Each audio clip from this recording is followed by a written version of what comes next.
It was a quiet night, just the kind I'd been craving after a long, exhausting week. The world outside my window was still, the only sounds being the soft chirping of crickets and the occasional rustle of leaves in the gentle breeze. I'd spent the evening pampering myself, a rare treat after days of running around, juggling work, errands, and family obligations. I drew a hot bath, the steam rising in curls as I sank into the water, letting the warmth melt away the tension in my shoulders. I lit a few candles, their flickering light casting a golden glow across the bathroom, and played some soft music to set the mood. After the bath, I slipped into my favorite pair of cozy pajamas, soft cotton, worn in just the right places, and made myself a cup of chamomile tea. The aroma filled the kitchen, calming my nerves as I stirred in a drizzle of honey. I loved these moments of solitude, where I could just be with myself, no expectations, no demands. I thought about him, my husband, the man who'd been my rock through thick and thin. He was away for the weekend, a work trip that had taken him across the country. I missed him, but I also cherished these rare nights alone, where I could recharge and just breathe. He always took such good care of me, always knew how to make me laugh, how to hold me when I needed comfort, how to love me in a way that made me feel seen and cherished. I smiled to myself as I thought about the life we'd built together, the little moments that made it all worthwhile, the lazy Sunday mornings, the late-night talks, the way he'd surprise me with breakfast in bed. I was lucky, and I knew it. With my tea in hand, I wandered into the bedroom, the soft glow of the bedside lamp welcoming me. I set the cup on the nightstand, pulled back the covers, and slipped into bed. The sheets were cool against my skin, and I sighed in contentment as I sank into the mattress. I grabbed the novel I'd been reading, a light romance, nothing too heavy for a night like this, and lost myself in the pages for a while.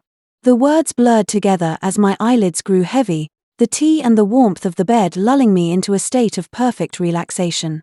I set the book aside, turned off the lamp, and let the darkness wrap around me like a blanket. Sleep came quickly, and I drifted off into a peaceful, dreamless slumber. The house was silent, the kind of silence that feels thick and comforting, like the world is holding its breath. I don't know how long I'd been asleep, maybe an hour, maybe two, when something jolted me awake. It wasn't a sound, not exactly, but a feeling, a shift in the air, a presence that hadn't been there before.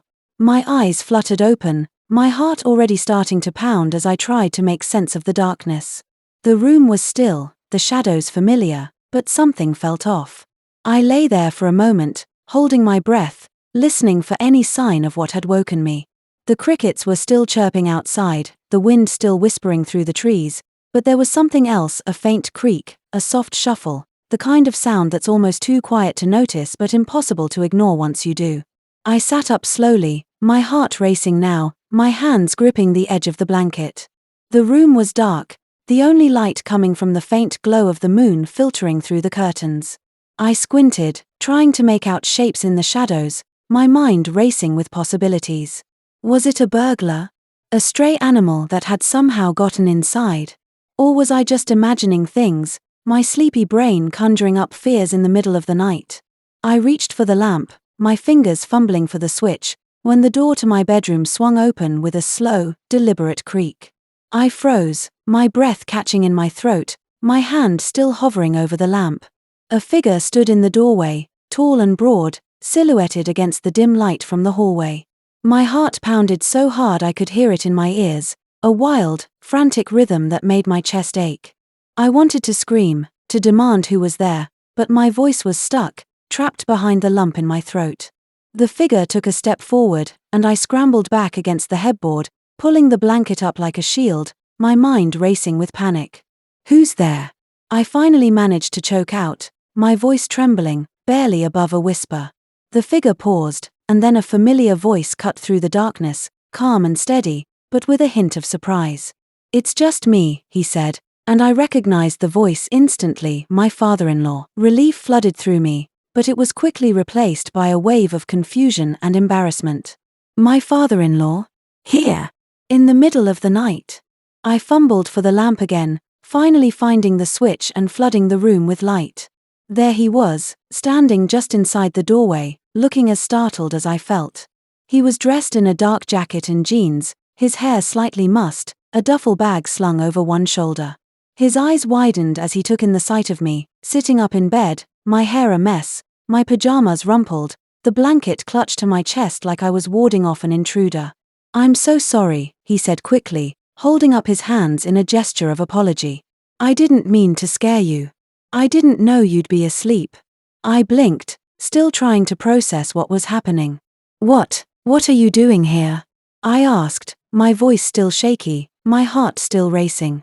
I glanced at the clock on the nightstand, 2:17 a.m. What was he doing in my house, in my bedroom, at 2 in the morning? He shifted uncomfortably, running a hand through his hair. "I was driving through on my way back from a fishing trip," he explained, his words coming out in a rush. "I tried calling, but my phone died, and I didn't have a charger. I figured I'd just stop by, let myself in with the spare key. I thought you'd be awake, or at least hear me come in. I didn't mean to barge in like this." I stared at him, my mind still reeling. The spare key. Of course. We'd given him a spare key ages ago, just in case of emergencies, or if he ever needed to check on the house while we were away. It had never occurred to me that he'd use it in the middle of the night, without warning. I took a deep breath, trying to calm myself, to make sense of the situation. He looked genuinely apologetic, his face flushed with embarrassment, his eyes avoiding mine as he shifted from one foot to the other. "It's okay," I said finally, though my voice still trembled a little. You scared me, that's all." "I'm so sorry," he said again, taking a step back toward the door. "I'll go. I'll just crash on the couch or something. I didn't mean to disturb you." No, it's fine," I said quickly, not wanting him to feel bad. He was family, after all, and I knew he hadn't meant any harm. "You don't have to sleep on the couch. The guest room is made up. You can stay there." He hesitated, looking uncertain. "Are you sure? I feel terrible about this." "I'm sure," I said, managing a small smile. "It's okay. Really. Just, maybe knock next time?" He chuckled, a nervous sound, and nodded. "Yeah, I'll definitely knock. I promise." I watched as he backed out of the room, closing the door gently behind him. I sat there for a moment, still clutching the blanket, my heart still pounding, though the panic was starting to fade. I took a few deep breaths, trying to steady myself, to shake off the adrenaline that was still coursing through me. The house was quiet again, but it felt different now, less comforting, more alive with the unexpected presence of someone else. I lay back down, staring at the ceiling, my mind racing. I couldn't help but replay the moment in my head, the creak of the door, the shadow in the doorway, the way my heart had leaped into my throat. It was silly, I knew, to be so shaken by something so innocent. He hadn't meant to scare me, hadn't meant to intrude. He was just passing through, looking for a place to rest after a long drive. But still, the shock of it lingered, a faint unease that I couldn't quite shake. I tried to go back to sleep, but it was no use. My eyes kept darting to the door, half expecting it to open again, even though I knew it wouldn't. I got up, slipped on a robe, and tiptoed out of the room, the floor cool against my bare feet. The hallway was dark, but I could see a faint light coming from the guest room, a soft glow spilling out from under the door. I paused, listening, and heard the faint rustle of movement, probably him settling in, unpacking his bag, getting ready for bed. I wandered into the kitchen, needing something to calm my nerves. I filled the kettle, set it on the stove, and waited for it to boil, the soft hiss of the gas flame a comforting sound in the quiet house. I made myself another cup of tea, the warmth of the mug soothing against my hands. I sat at the kitchen table, staring out the window at the moonlit backyard, the shadows of the trees swaying gently in the breeze. The night felt different now, less peaceful, more charged with an energy I couldn't quite name. I thought about my father-in-law, about how strange it was to have him here so unexpectedly. He was a good man, kind and dependable, always ready with a story or a laugh. He'd welcomed me into the family with open arms, treating me like a daughter from the very start. I remembered the first time I'd met him, at a family barbecue, how he'd handed me a plate piled high with grilled chicken and potato salad, a big grin on his face as he told me to eat up, that I was too skinny. I'd laughed, warmed by his easy affection, his genuine warmth. Over the years, he'd been there for us through everything, helping us move into our first house, showing up with tools and a smile when something needed fixing, always ready to lend a hand or an ear. But this was different. There was something unsettling about the way he'd appeared in my room, unannounced, in the middle of the night. I knew it was an accident, a misunderstanding, but it still left me feeling exposed, vulnerable in a way I hadn't expected. I sipped my tea, trying to push the feeling aside, to focus on the fact that he was family, that he meant no harm. But the unease lingered, a quiet whisper in the back of my mind. The kettle whistled, and I jumped, startled by the sudden sound. I laughed at myself, shaking my head at how jumpy I was. I poured another cup of tea, even though the first one was still half full, and sat back down, wrapping my hands around the mug. The house was quiet again, the only sounds the faint hum of the refrigerator and the distant chirping of crickets. I glanced at the clock, 3:04 a.m.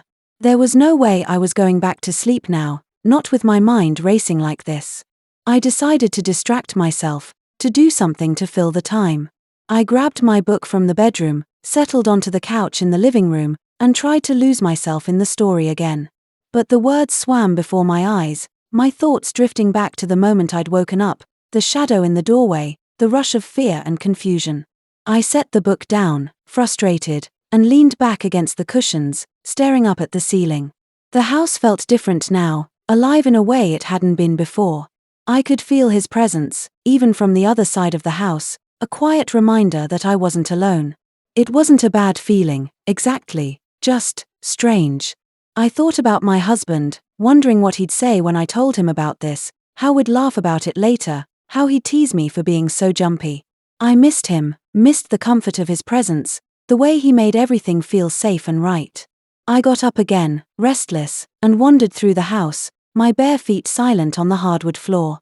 I checked the locks on the doors, the windows, a habit I'd picked up after living alone for so many years before I'd met my husband. Everything was secure, the house buttoned up tight, but I still felt that faint unease, that lingering sense of something being off. I told myself I was being silly, that there was nothing to worry about, but the feeling wouldn't go away. I ended up back in the kitchen, standing at the counter, staring out the window at the night. The moon was high, casting a silver glow over the backyard, the trees swaying gently in the breeze. It was beautiful, peaceful, and I tried to let it calm me, to let the quiet of the night wash away the last of my nerves. I took a deep breath, then another, feeling the tension start to ease, the panic fading into something softer, more manageable. I heard a soft creak behind me and turned, my heart jumping again, but it was just him, my father-in-law, standing in the doorway to the kitchen. He looked tired, his eyes heavy, his hair still mussed from the long drive. He was in a pair of sweatpants and a faded t-shirt, his feet bare, a glass of water in his hand. "Couldn't sleep either, huh?" he said, his voice quiet, a small smile tugging at his lips. I shook my head, managing a smile of my own. "No. I guess I'm still a little rattled." He nodded, looking guilty again. "I'm really sorry about that. I should have thought it through, called ahead or something. I didn't think." "It's okay," I said, and this time I meant it. "It was just a surprise, that's all. I'm glad you're here, safe." He smiled, a genuine, warm smile that reminded me of my husband, and I felt a little of the tension ease. "Thanks," he said. "I appreciate that. I'll be out of your hair in the morning, I promise." "Take your time," I said. "You're welcome here, you know that." He nodded, took a sip of his water, and then hesitated, like he wanted to say something else. I waited, curious, but he just shook his head, gave me another small smile, and turned to head back to the guest room. "Good night," he called over his shoulder. "Good night," I replied, watching him go. I stood there for a moment, the house quiet again, the unease still there but softer now, less sharp. I finished my tea, rinsed the mug, and wandered back to the living room, settling onto the couch with my book. I didn't read, just sat there, listening to the sounds of the night, the faint creaks and groans of the house settling, the distant hum of the world outside. Eventually, I felt my eyelids grow heavy again, the adrenaline finally fading, leaving me exhausted. I stretched out on the couch, pulling a throw blanket over me, and let myself drift. I thought about my husband, about the life we'd built, the family we were part of. I thought about my father-in-law, his unexpected arrival, the way it had shaken me but also reminded me of the bonds we shared, the trust and love that held us together. As I drifted off to sleep, the house felt warm again, safe, the night wrapping around me like a comforting embrace. I dreamed of quiet evenings, of laughter and love, of the unexpected moments that make life so rich and full.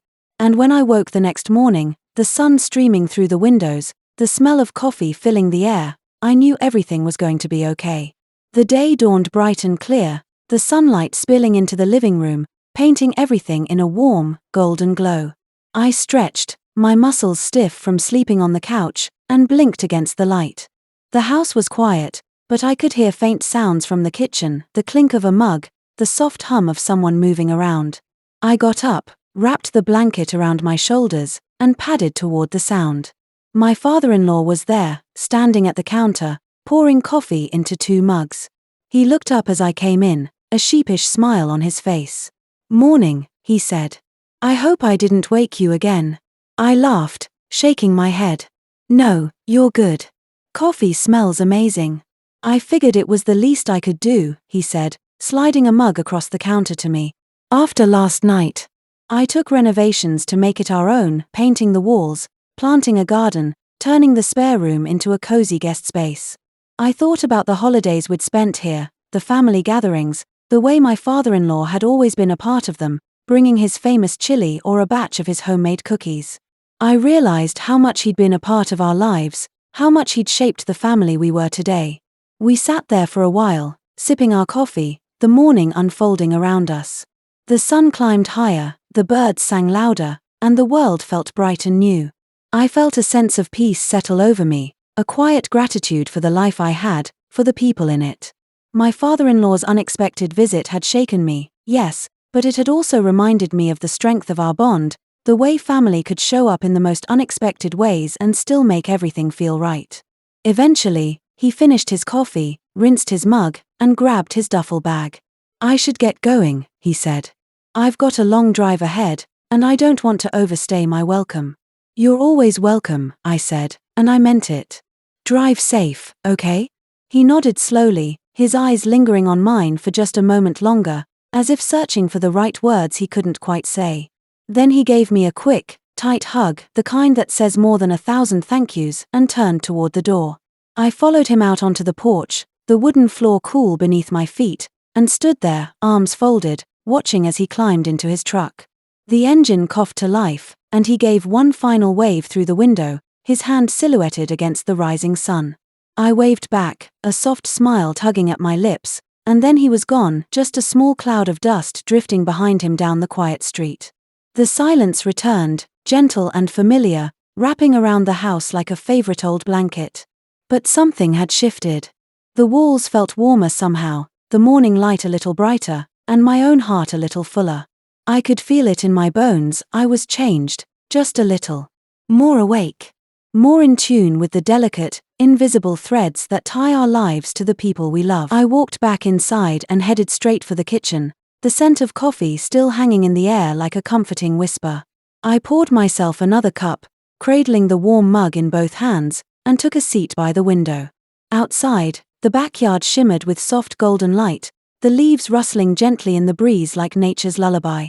The day stretched out before me like a blank canvas, and for the first time in a while, I felt truly ready to paint something beautiful on it.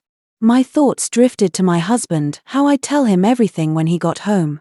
I could already imagine his face, the way his brow would lift in disbelief before breaking into that wide, familiar grin. We'd laugh together, maybe shake our heads at how unexpected life can be. And in that moment, I'd feel even more grateful for him, for the steady love he gave, for the shared life we'd built brick by brick, through joys and storms alike. A life that wasn't perfect, but deeply ours. I took a slow sip of coffee, letting the warmth spread through me, and as the sun climbed higher in the sky, spilling golden rays across the kitchen floor, something inside me settled. Not in a dull, tired way, but in the kind of peaceful stillness that comes after a storm, when everything smells fresh and new. Life wasn't always neat. It was unpredictable, often chaotic, sometimes even absurd. But it was also breathtakingly beautiful. And it was mine, messy, real, and full of wonder. I wouldn't trade it for anything.